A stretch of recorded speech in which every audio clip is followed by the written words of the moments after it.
ఈయన ముఖ్యమంత్రి, నీకు మళ్ళీ 10 సంవత్సరాలు ముఖ్యమంత్రి నేనే ఉంటా అని అంటాడు. అరే నీతో ఒక్క సంవత్సరం బరాబర్ కాలే 15 ఉంటావు నువ్వు వెంటనే రాజీనామానన్నా చేయాలి. ఈరోజు రాష్ట్రం దివాలా కోరుతనం అయిపోయింది.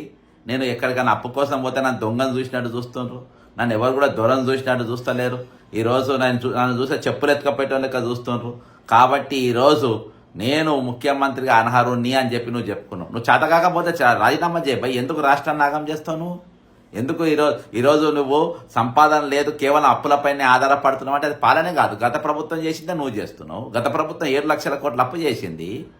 నువ్వు ఏం చెప్పినావు? ఐఆర్బి కంపెనీకి రింగ్ రోడ్డు పైన రోజు 2 కోట్ల లాభం ఉంటుంది, అది వాళ్ళకి ఇస్తా అనంటే వాళ్ళకు ఆయన ఇచ్చిన పోయిన మహాత్ముడు ఎవరు, మిస్టర్ ది గ్రేట్ కేసీఆర్ గారు. మరి నువ్వు విజిలెన్స్ కేసు వేసి వాపసు తెస్తాను కదా, ఇవాళ రోజుకు అది 3 కోట్ల రూపాయల ఆదాయం ఇస్తుంది.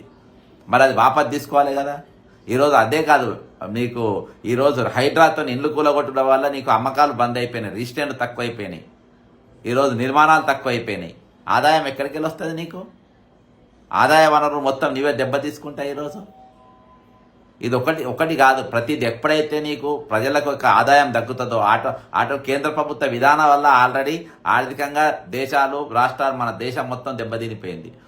కొద్ది గొప్ప మరి రాష్ట్ర ప్రభుత్వ పరిపాలన పైన ఆధారపడి మనం కొంచెం ముందడుగు వేద్దామనంటే ఈ మహాత్ముడు తీసుకొని వచ్చి అన్ని హైడ్రా అని ఒక మీద నెత్తి మీద వేసిండు.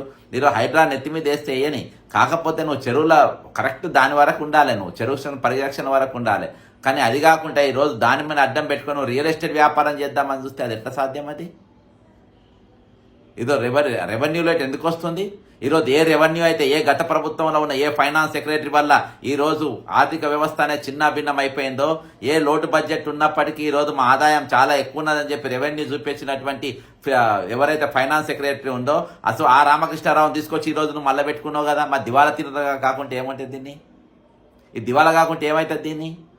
దివాలా ప్రభుత్వం కాకుంటే ఏం ప్రభుత్వం అంటారు? నీకు అప్పులు ఎవరు ఇస్తారు? పోయిన ఫైనాన్స్ సెక్రటరీ కదా మొత్తం ఈ రాష్ట్ర దివాలాను చేసింది, ఈ రాష్ట్ర ఖజానాను దివాలా తరపున నడిపించింది.